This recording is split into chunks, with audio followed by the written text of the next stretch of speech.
So, schönen Nachmittag nach Österreich. Herzlich willkommen zu unserer Webinarreihe Lebensmittel und alkoholfreie Getränke erfolgreich nach Kanada exportieren. Mein Name ist Gregor Bostel. Ich bin der Wirtschaftsdelegierte in Toronto für den kanadischen Markt zuständig, und gemeinsam mit unserem Team freut es mich, Sie heute bei dieser Webinarreihe begrüßen zu können. Heute starten wir mit dem ersten Teil unseres Webinars: Freihandelsabkommen, Marktüberblick, Konsumverhalten und Trends.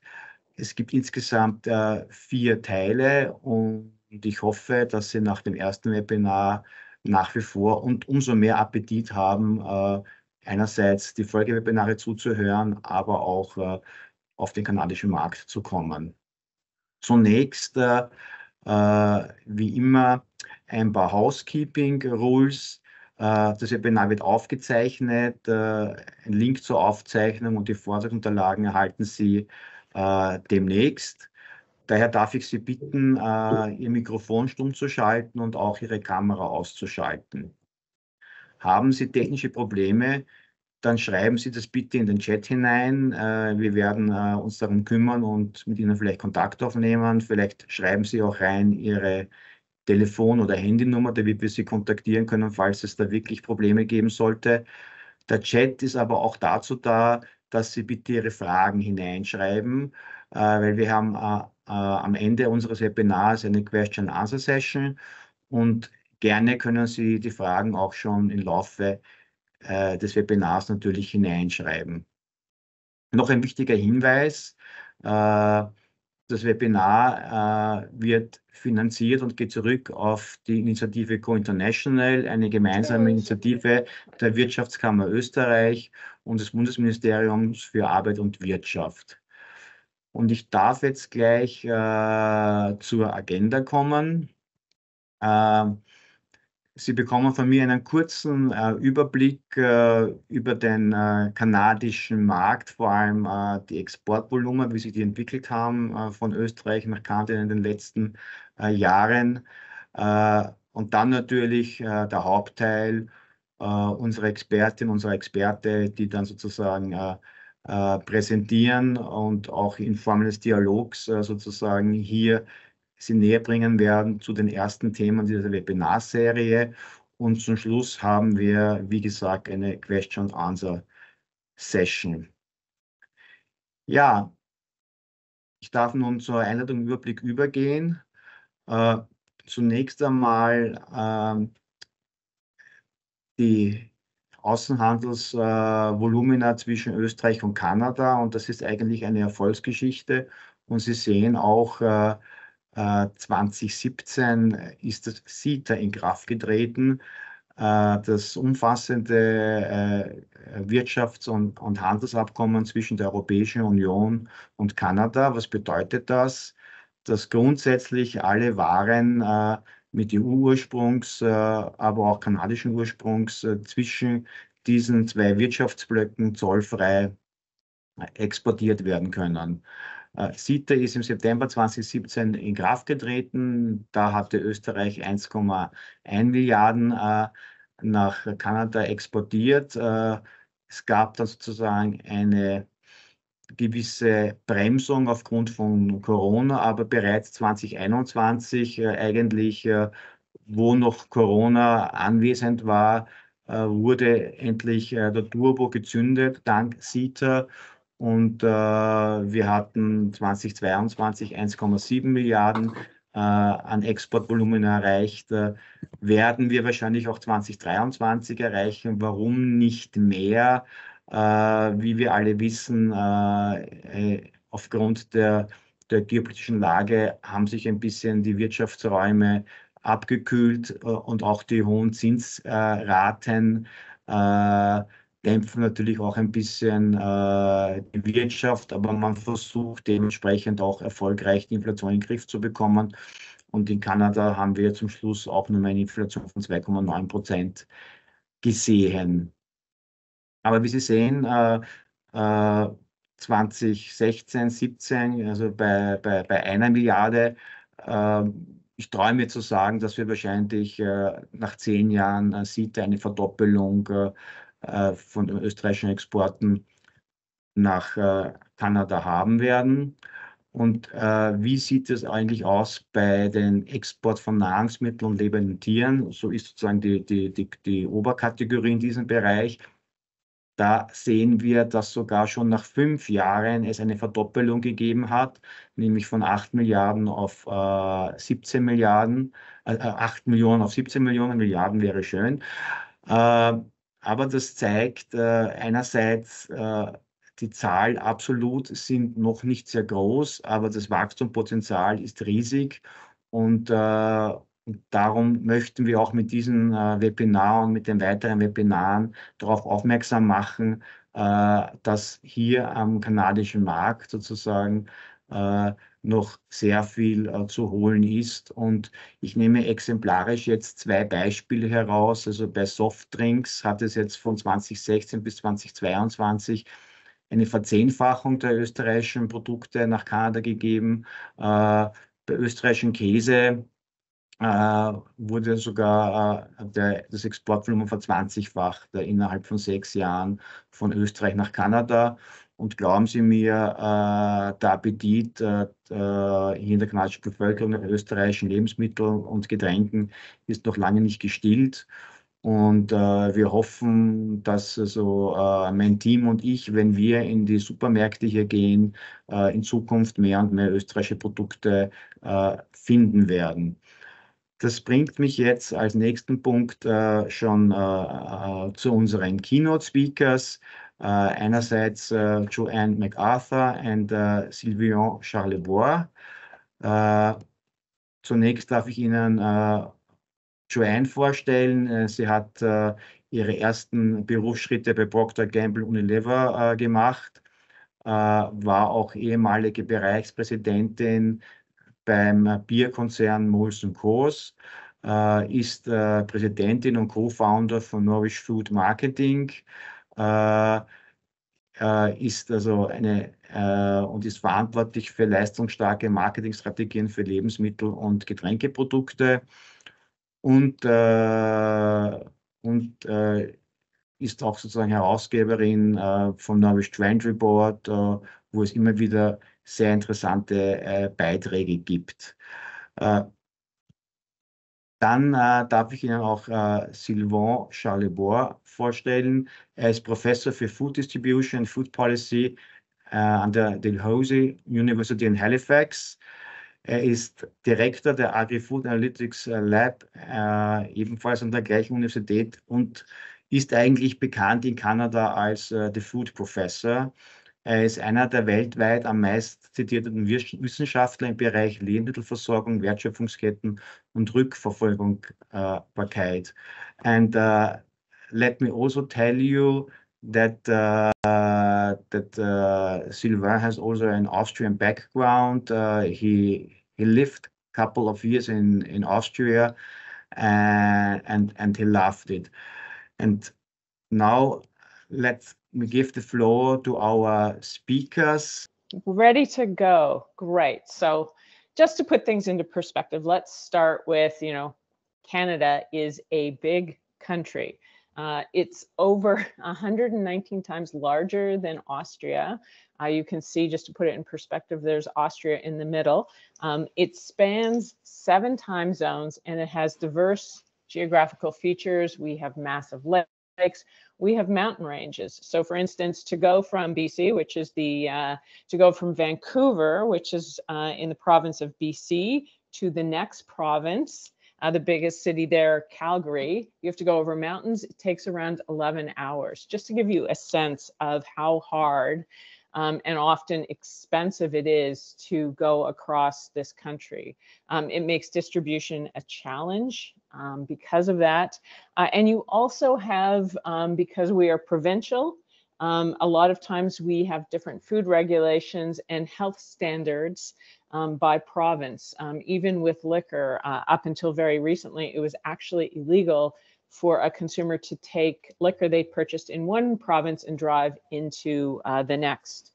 Sylvain, I don't know if you want to add any perspective to that. No, it is. Canada is not an homogeneous market for sure. It has several markets, 10 provinces with their own regulations, as you mentioned, and so it's a complicated place. There is a way to do business, but you have to understand that the reality in Canada is that you do have several jurisdictions looking at food particularly. Yep. And, I said 119 times bigger, but in terms of population, there are 40 million Canadians. Our average age is 42, and Sylvain, I believe I just saw you show some stats that we were slightly trending even younger than that. This was the latest Stats Canada data, but immigration is driving our population a little younger. So close to Austria. I think Austria is around 44 average years of age. Our average household income is $116,000 Canadian. Don't really know how to compare it with Austria, because I know we're not really dealing with apples and apples.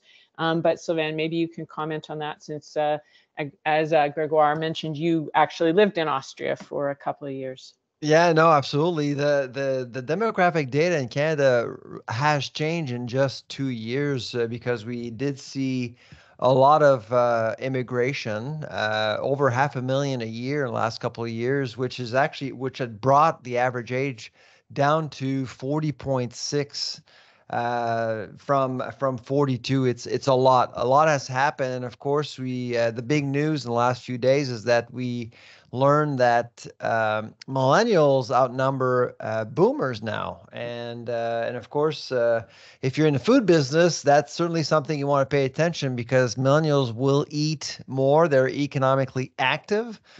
Boomers, obviously, when you get older, you tend to eat less, and you're setting your own ways more often, and but millennials and Gen Zs are expected to play a much larger role in Canada's food economy over the next little while, just because of the fact that we actually have seen many immigrants choosing Canada as their home, and most of them are under the age of 40. Mm-hmm. Yep. And any sense of the household income, how it compares, Sylvain? I haven't looked at recent data, but that number there seems to make sense still today. Salaries are going up, generally speaking, maybe 4% a year in the last couple of years, but it's about there. And of course, different regions will have different averages. In the East, in the Atlantic, that average is typically lower. Central Canada, higher. Prairies, a little bit lower. And then again in BC, the average salary is higher. Great. And as Sylvain mentioned, we are a country that's built on immigration. 25% of Canadians are first-generation Canadians. And, we also have culinary traditions that are influenced by different places. So Quebec, for instance, is very much European, France influenced.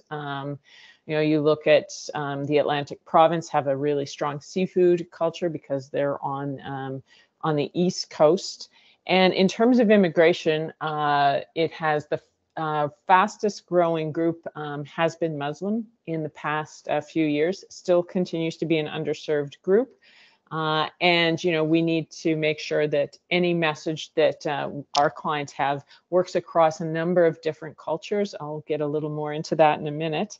And Toronto, which is the biggest city in Canada, and in fact, I believe it's the 4th largest in North America now. It is a minority city, so that means most people do not look like me. Well, no, absolutely. It's Canada is a diverse market, and I agree with you, Joanne. It's been underserved, and I think we've had a hard time paying attention to how diverse our food market is. And the other thing that I should note, because I was in Austria, and just as late as yesterday, I actually met a company which is 125 years old in Austria. It's very rare that you see companies that are established for that long. There are a few, but it's very rare. So we are pioneers in Canada compared to Austria, but also in the last 50 years we've seen a lot of immigration, which has actually made Canada a very diverse country from coast to coast. Yeah, absolutely. And unlike what you may see in movies and things like that, we don't live in igloos and log cabins. I said it's a massive country, but if you look at the population, 90% of people live within, 100 miles of that U.S. border. So it's definitely, a lot easier in some ways to work across east-west because that's where the bulk of the population is. No, absolutely. Close to the U.S. is definitely most of Canada, and that's the reality. But the north, of course, is there. Lots of space. Space is cheap in Canada because of Once that you're out of the reality. major cities. That's right. Outside of major cities, absolutely. Yeah, absolutely. And we've, as I mentioned before, we have a strong European connection. We are a young country, but we have both a British and a French history. We still have a monarchy.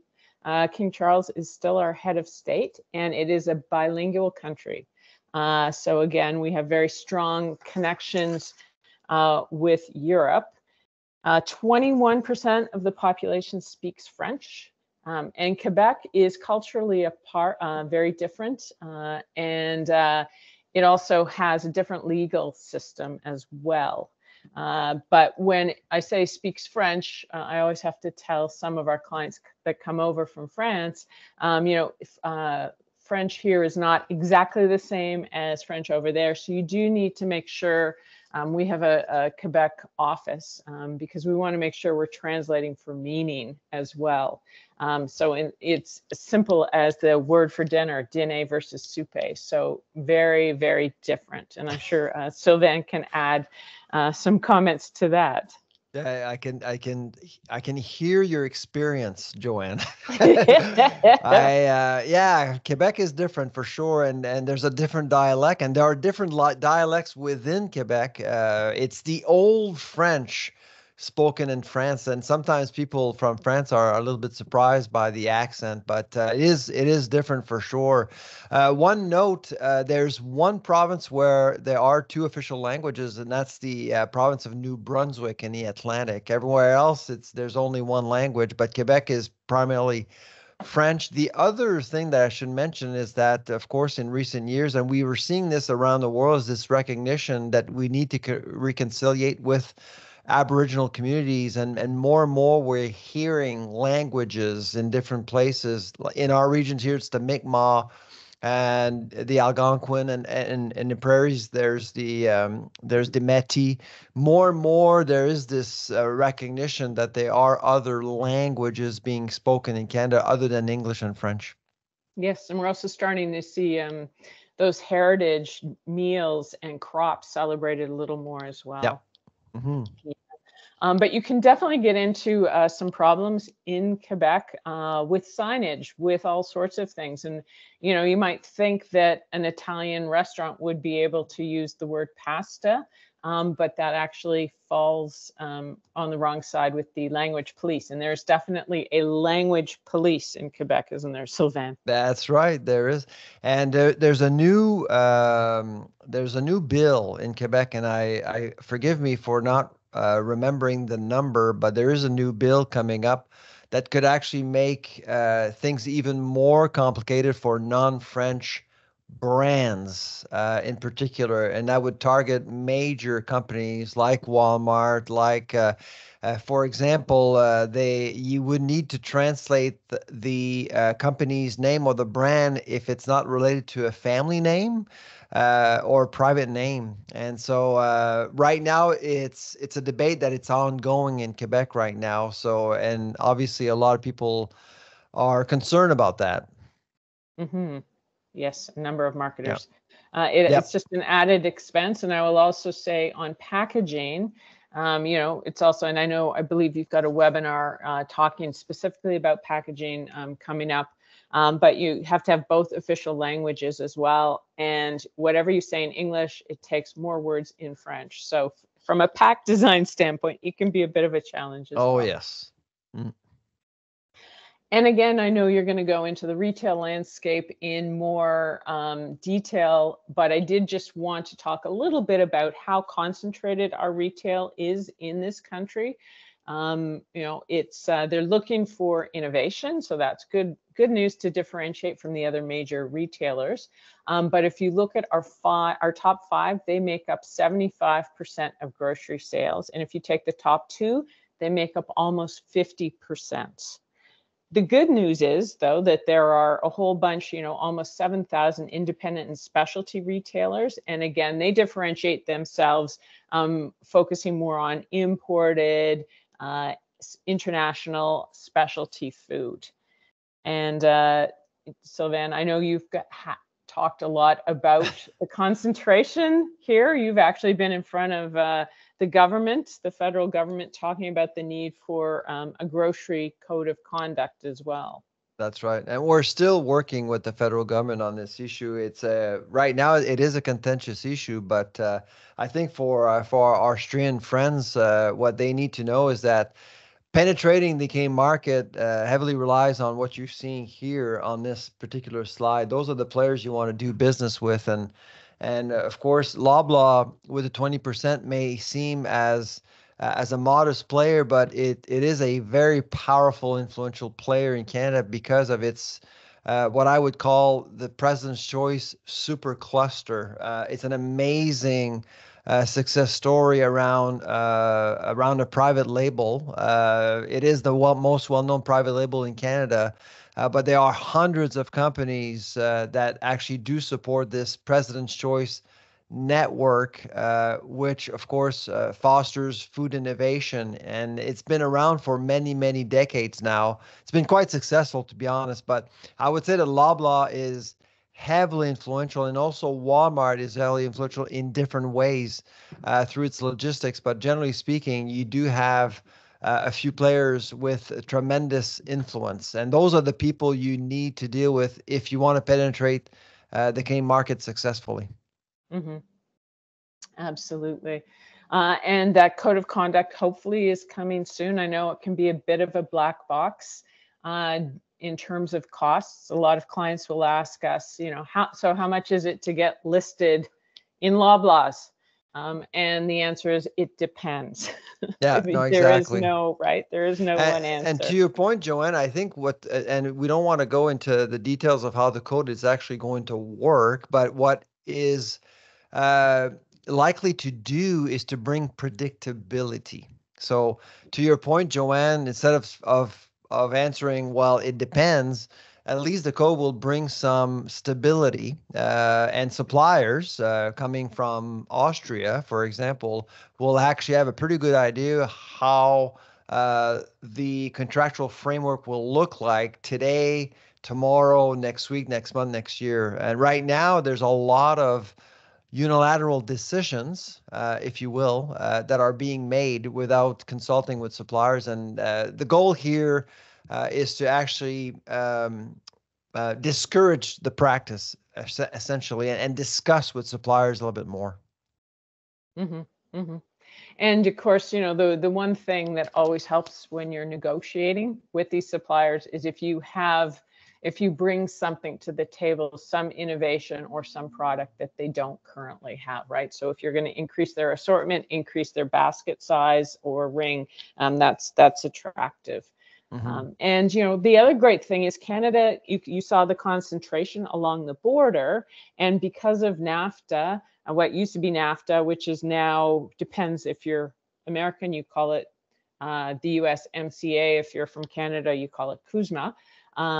That trade agreement actually allows you to use Canada as a bit of a lead or test market. You can see how things go here, and then you're able to start going into the US tariff-free. You can integrate your supply chain, and as well, because our trade is so concentrated, if you are successful in a Loblaws or a Sobeys, that is a calling card again for the US, the big chains there, because they do watch what happens with the big players up here as well. Yeah, no, absolutely. I agree. And again, I actually spoke to a couple of Austrian companies in the last year or so, and you can feel that the US market is on their radar, and as it should. The advantage in the US is that the FTC, which is the equivalent of our Competition Bureau, is really on the lookout. It wants to make sure that companies don't control the U.S. market as much. Walmart is the number one grocer in the U.S. in my view by default. It's a national player, but it's not necessarily just a grocer. Real grocers are like Kroger and Albertsons, and we actually learned this week that the FTC is actually going to be supporting a lawsuit against the merger between Albertsons and Kroger. So the approach in the U.S. is much more aggressive, and it really increases the chances for a company coming in to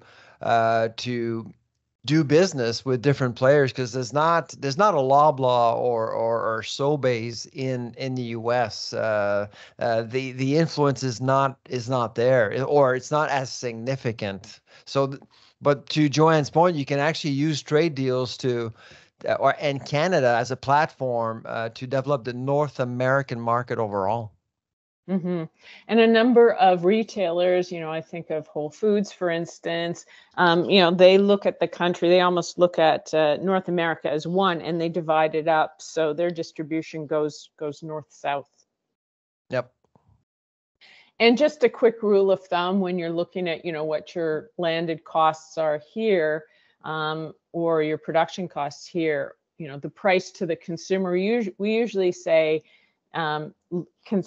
look at around 3 times your cost of goods, because there are a lot of people who are going to be taking margin all the way through, and you need to factor that in as well. We also have Canadians are very deal conscious. 36% probably is low right now. Historically, that's what we've bought our groceries on promotion. But with the latest couple of years of inflation, I imagine that's gone up. And Sylvain, I don't know if you've got any more insight on that. Not necessarily, actually. Well, margins have remained the same, but the cost of goods has gone up, unfortunately. But no, in those terms ratios, of buying on promotion, Canadians. Yeah, so obviously it's the same in the U.S. Canadians. So just a couple of stat points for you. 3 out of 5 Canadians have actually switched primary grocery stores in the last year because there weren't enough discounts where they were going. And the average Canadian now visits a grocery store almost 7.5 times a month, which is 32% more than 6 years ago. So Canadians are really more active. They get out and they're looking for different options, and they're looking for different locations too. Mm-hmm. Yeah, I would say I've never seen consumer behavior change as much Quickly. as it has in the last, year or so with inflation. You saw an immediate change to basket size, to shopping habits, to, where consumers are going. And we also in Canada, I should say, we also largely are hybrid working as well. Post COVID, a number of companies, I think the average is around, if you work in the office, the average is around 2 days a week in the office. So that has also affected shopping habits with consumers. Yep. Personal debt is an issue in Canada compared to the U.S. And so the Bank of Canada has had a hard time making sure that interest rates are able to bring down inflation while not penalizing households. But we did see 10 consecutive hikes of the primary benchmark rate of the Bank of Canada, which really has hurt a lot of households, especially millennials.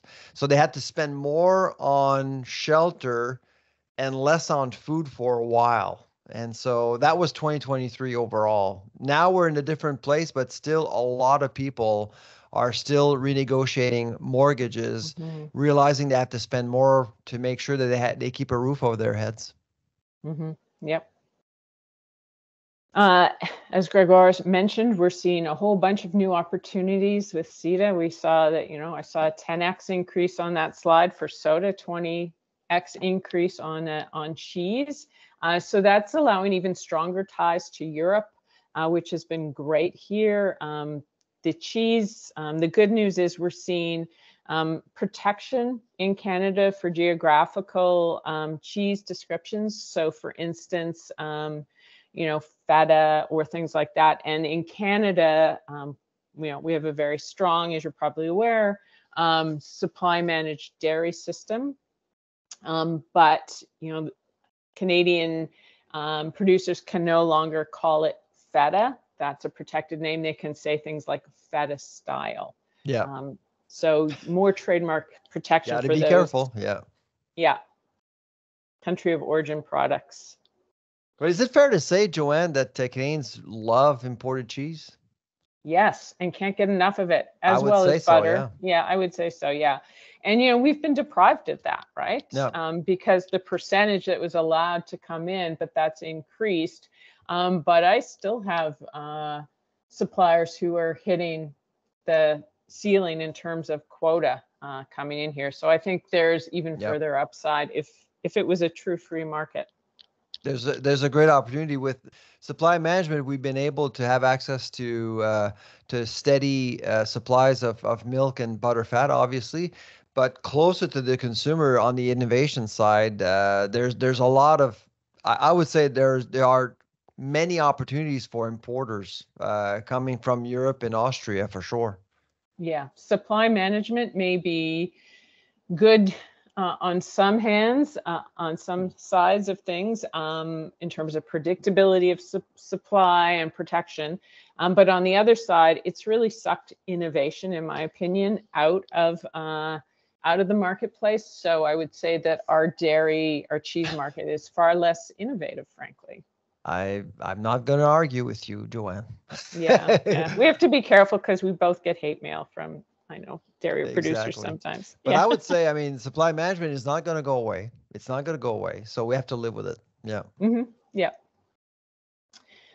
Okay, so I'm just going to dip into a few trends as well. I know Gregor mentioned Nourish. We do a trend report every year. This is our 8th one, and we kind of consider it our gift back to the industry. At the end, I'll give you the website where you can go and download it, as well as past years. It's kind of fun. You can check what our record's like. And we do a lot of original research. We have a lot of in-house databases. And, I think just because we only work with food and beverage clients, we're just able to kind of connect those dots that maybe others can't see. If I may, Joanne, I just want to upsell your report there because, you write it, so I should, brag about it for you. But I would say to people listening in, it's probably the best. If you want to know what's going on with the cane market and consumer trends, this is the best report. It comes out once a year in November. And I actually sometimes go back in time and read some of the material that comes out of Nourish because it's so rich, lots of ideas there, and it can actually give you a sense of what's actually is going on in Canada overall. So I would consult these reports as much as possible. And they're also available, if French is easier, they're also available in French. But thank you for that, Sylvain. No problem. So I want to talk first about the alcohol moderation trend that we are seeing as well. And I know that you're seeing that in your markets as well. You've got some products, I think, that are well positioned to take advantage of this. And this is not a new phenomenon. It started with younger generations drinking less than, kind of their boozy boomer parents. And that was for a couple of reasons. There's been this real focus on a sober, curious movement and some best-selling books with millennials and Gen Z especially. But also these are Gen Zs. They grew up in a time of legal cannabis. And so that's also changed drinking behavior as well. And so, you know, I think as human beings, we're wired to think or rather than and. But I think we're starting to see more of an and with alcohol moderation. And even boomers are trying to cut back. Now, there's been, you know, the World Health Organization, in Canada, also the guideline of drinking a lot less in terms of, you know, overall health, overall brain health, which obviously is a big issue with an aging consumer as well. And what we've seen over time, especially with red wine, is the alcohol content's gone up. And I call it the Robert Parker effect. I don't know how many of you know Robert Parker, but he was a wine, he was a well-respected wine critic. And he was the guy who started that 100-point scale that everybody else copied. And what he said would really drive, a review from Robert Parker would really drive sales and listings. And he had a personal preference for these big, bold red wines. And so to kind of curry his favor, get a good review, we've seen winemakers actually up the alcohol percentage in their wines over time. You also have climate change causing some of that because the wines are getting a little more concentrated in terms of alcohol content. But you know, you're now looking at reds that, you know, in the 70s were around 12% alcohol by volume, now up to over 16%, which is the equivalent of 2 more glasses per bottle. Yeah. So, right. So what we're starting to think about is, you know, is there sort of a bridge here, a lower alcohol? And, you know, I'd say, you know, I'm an old beer executive from Molson Coors. 5 years ago, I would have said there was not a decent tasting non-alcoholic beer. But now I think we have some pretty decent offerings in North America. But I have yet to have anybody serve me a non-alcoholic wine that doesn't taste like glorified grape juice. And so, right? It just doesn't. It doesn't. It's a nice way to put it. Yeah. Yeah. And so, you know, the thing to think about is having a few percentage of alcohol really does give you more of that taste, more of that back of the throat hit. So I think it's something to think about as a bridge product. This Lake of Bays, the 2.5% alcohol versus, you know, 5% that you see on most beers. So that's a nice bridge product. We're seeing lighter wines that have about half the alcohol level. And the other thing, I know that you're aware of this over in Europe, lots of discussion around putting those warning labels on the front of a label similar to tobacco. So that could be coming to this market as well. So I think that's an opportunity to do a little more. And Sylvain, I don't know if you want to weigh in at all on the alcohol market? Well, on the non-alcoholic side of things, there are more and more events in Canada celebrating non-alcoholic products because, as you mentioned, we're starting to see decent products out there other than wine. I agree with you, but there are lots of different options now but of course innovation can come from different places. So obviously there's a gap there. On the alcoholic side, I must say, because I used to live in Austria, I'm a little bit more, I would say I notice when I go to a restaurant when there's an Austrian wine on the list. And I must say, most of the time I do see an Austrian wine on the list. And so I think restaurant operators actually are inclined to recognize Austria's know-how when it comes to wine production and wineries. So something for you to think about. Excellent. So plant-based is something we have been writing about in our trend report since the very start. And we've certainly seen a huge evolution in these products. And when I stepped back and looked at the plant-based market and, you know, the Beyond Meats, the Impossible Burgers, It's really a lot of tech thinking and money that went into this space. And, so I took that Gartner hype cycle curve that you see on the side. And I think it kind of works for this marketplace. We had a lot of people curious at the start, trying all these products. They were in major QSRs like Burger King, McDonald's tested them. We've had a huge amount of products going into this space. Consumers tried them. And again, they're not aimed at vegetarians or vegans. These are for, I say flexitarians in quotes, because I know Sylvain hates that word, and rightly so. How did you know that? We are all flexitarians. I listened to your podcast, Sylvain. And so, they had high trial rates, but they just didn't deliver on a number of fronts. The taste wasn't as good. The price was high. And they weren't all that healthier. There was a lot of saturated fat. The ingredient list was long, and lots of, certainly not clean label, and an ultra processed food.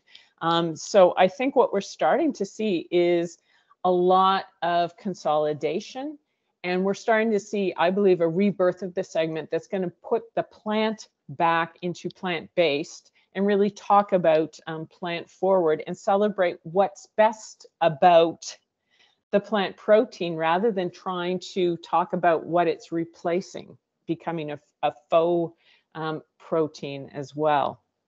It is a market that is evolving. It's very different than in Austria. In Austria, vegetable proteins are very much part of the diet there, and they weren't exposed. Austria wasn't exposed to the Beyond Meat invasion that we saw here in Canada 5-6 years ago. But I agree with you, Joanne. Is the Beyond Meat invasion brought a lot of not so good product, not so good PR to the category. And but now we're starting to see better products that are more, I would say, in tune with what consumers are expecting. Price points are still quite high, though, but we are expecting those prices to come down as we move forward. Yeah, and I think the other big mistake, they talked in tech terms, they talked in sustainability terms, rather than gastronomic terms, right? Yep. So they really approached it with a bit of a tech mindset. So again, there is a place for these products. Consumers want to have more plant forward meals, lots of meatless Mondays, things like that, but they don't necessarily want one of these kind of products. So can do you have a product that celebrates what's best about that plant-based protein as well, and speak about it in terms, in food terms, rather than sustainability, climate terms? There's in Austria, the coexistence between veg and animal is natural. I mean, it's in Canada and US, it's almost adversarial between animal and plant still today because of what happened in recent years. But again, like I said, things are starting to evolve, and I don't see how vegetable proteins are going to disappear. In fact, that market is continue to grow. Beef prices are set to rise a lot this year. Canada is importing ungraded Mexican beef now, basically to offset what's happening with beef prices in North America. So you can see that things are changing quite rapidly. Yeah, and definitely with younger consumers as well. You look at university campuses, and I think it's Sodexo, who's one of the biggest suppliers. They are planning to be 50% plant-based proteins by next year, because that's what the student body is demanding, driven really by, I think, animal welfare concerns as well as sustainability. So it's there's still a market, but that market is evolving. A couple other things I want to touch on. Made matters. And that's a term that we use to talk about how everything was treated You know, how was it made? How long was it made by? Where was it made? And, you know, it's all about provenance. And that's something that you bring to the table, right? 70% of shoppers want to know where their food and drink comes from. And so this is a great thing, a way for you to talk about what's best about you as a region, as a producer. And, you know, consumers love, you know, food with a story. It always tastes better. And food that comes from somewhere else, it can be elevated, and as a specialty product, you can command more money, frankly.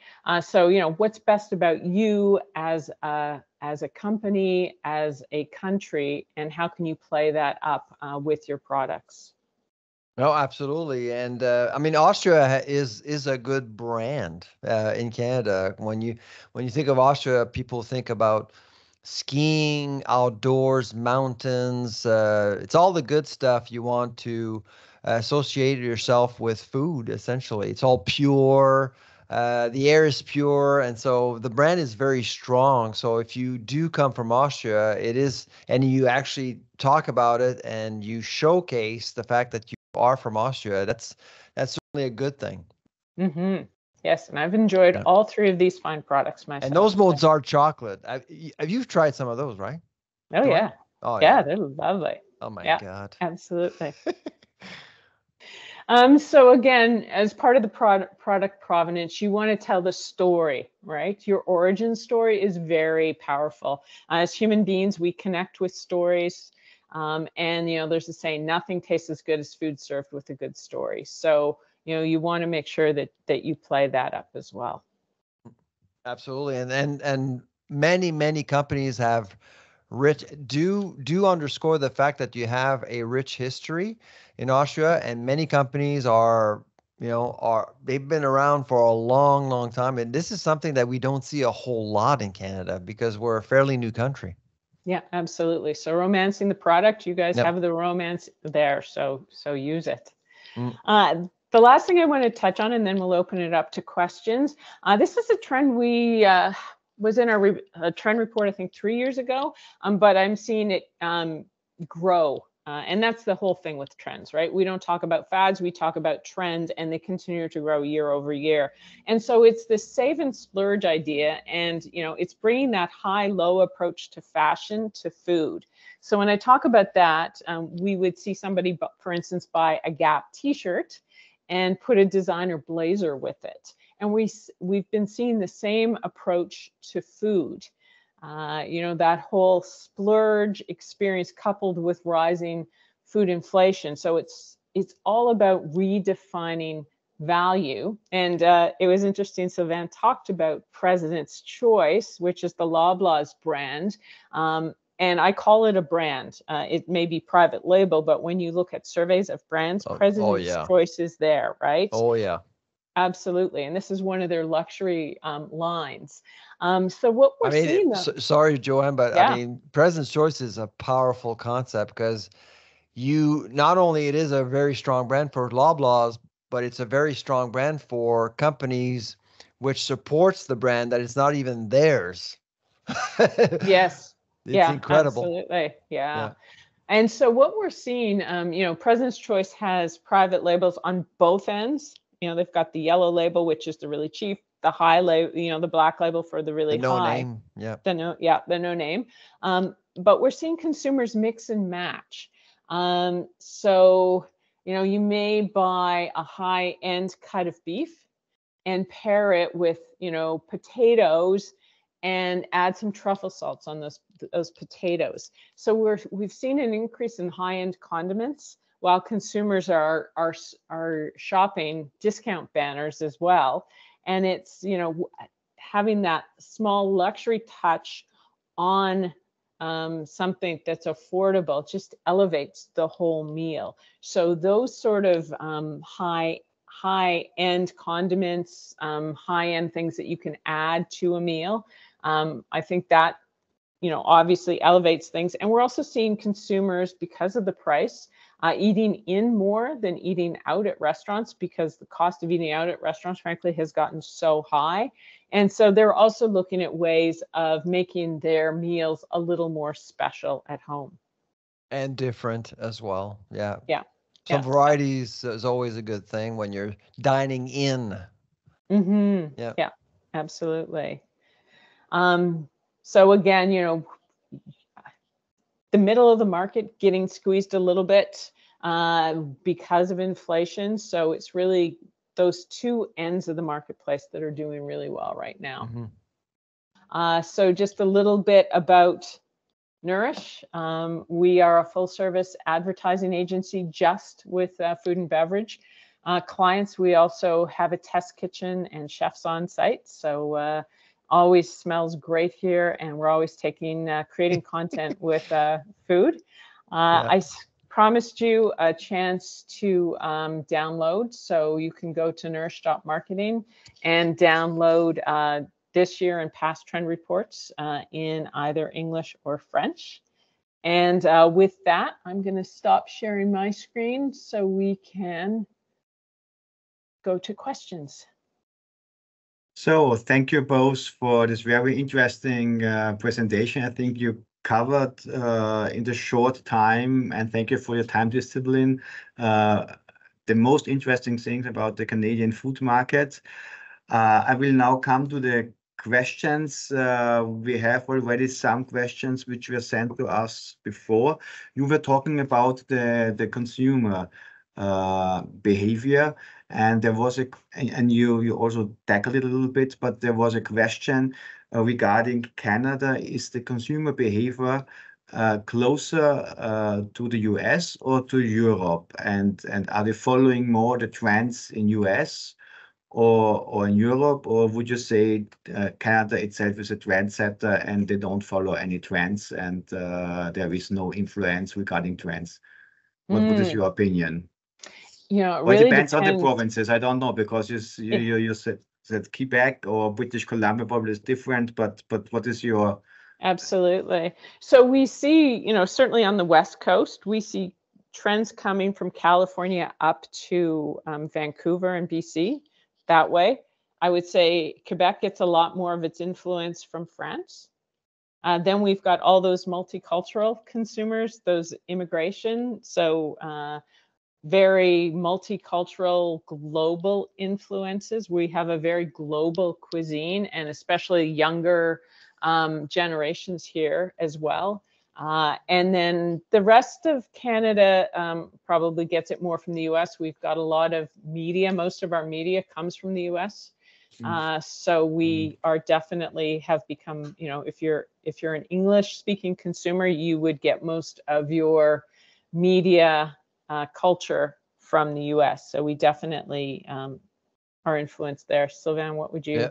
Absolutely. Well, I think the US influence is measurable everywhere. It doesn't matter where you go in Canada. And because of the fact that we live so close to the border, the influence is there. So you got the franchises, you got the different products, the CPG products. But beyond that, of course, you do have distinctions between provinces. I feel both BC and Quebec are really closer to short circuit economies, if you will. They're closer to agriculture than other provinces, where other provinces like Alberta, Saskatchewan, Manitoba, and the Atlantic here, and to a certain extent Ontario, a lot of the food economy is for exports. Canada feeds the world. And so because we export for over $90 billion worth of agri-food products. So we're too big. We got too many resources. So we do export quite a bit. So that connection is hit and miss with food in general. But I would say that the strongest link that we see, that we measure between food and people is in both BC and Quebec. Everywhere else, the US influence is much more predominant. I see. And talking once again about consumer behavior, there was another question. What is more or less the shopping habits? I mean, you talked a little bit. The mortgage rate was high, and so consumer changed a little bit the shopping habits, but are they still buying in big quantities, or are they buying in small quantities? Is private label more and more the important thing to look at? Where are you seeing the trends in 3 to 5 years, for example? Yeah, I can start and I'll let Joanne add her 2 cents. So Canada is a car economy. So that's something that people need to know. If you're in Austria, you'll know you can shop walking and you can basically go to different stores every day. In Canada, it's a car economy. So we do visit grocery stores less. We spend more.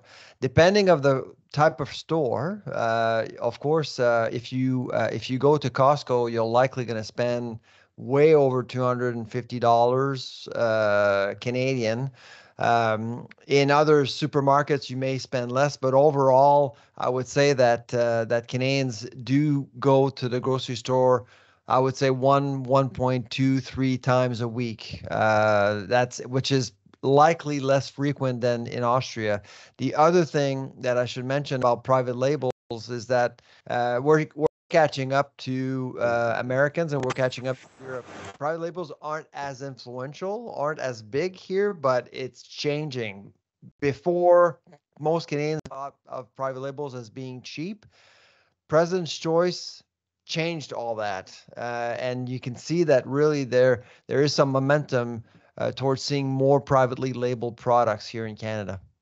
Yeah, absolutely. And I think a lot of consumers know that the private label is, manufactured by a national brand as well. So there's growing awareness that, when the two are beside each other on the shelf, consumers trust the quality.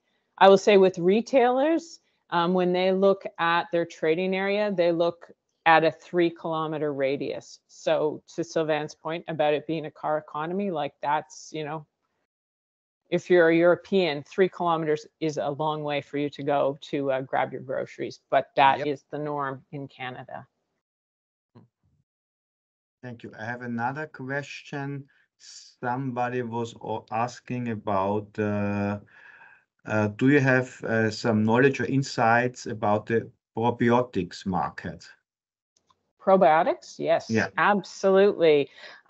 Growing gut health concerns. Gut health has risen over the past, I'd say, 5 years. So we're seeing prebiotic growth, probiotic, postbiotic growth, and consumers are starting to understand that, and starting to understand that gut health is the foundation for all health, right? We're even seeing a link to brain health. So you're seeing all sorts of growth within that. We now have, I think a year ago, we got a probiotic, a shelf-stable probiotic approved as well in Canada. So there's certainly been a whole bunch of new products in that area, but there continues to be consumer interest in that.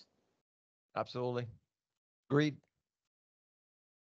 Okay, I just look if I find another questions. The audience is quite shy. Well, if I look at the time, and when we are more or less 1 minute before our end, then I might just switch once again to my presentation to give an outlook or preview what you expect in the next coming webinars. So on the 5th of March, we have, say it in German, Distributionskanäle, Importeure und Eigenmarken. So private label is what was mentioned today quite often. 11. März, Regulatorien Part 1, Etikettierung, Verpackung, CETA und Zoll. Und am 26. März, Regulatorien Part 2, Lizenzen und Mustersendungen. And since we were talking about private level, we are happy to have next time Sabrina McManus as a private label expert. So probably she will give you more insights about the private level market segment and how to come into market and what to take into consideration. So coming to the finish of this first webinar series, I want to thank our distinguished speakers for their expertise, for the insight, for the excellent overview about food trends and consumer behavior in the Canadian market. If you have any further questions, please do not hesitate to contact our office, reach out to us. And even if wine was not covered in this webinar series, wine is also a quite successful export story from Austria to Canada. And if you are a wine producer, so please also reach out to us. We can connect you to agents, let you know what is the best way to import to Canada. With that, I want to thank the audience for the patience, for the interest, and I hope I will see you next time in March with the second webinar. So have a nice afternoon, and to our speakers, have a great day, and thanks a lot. Goodbye.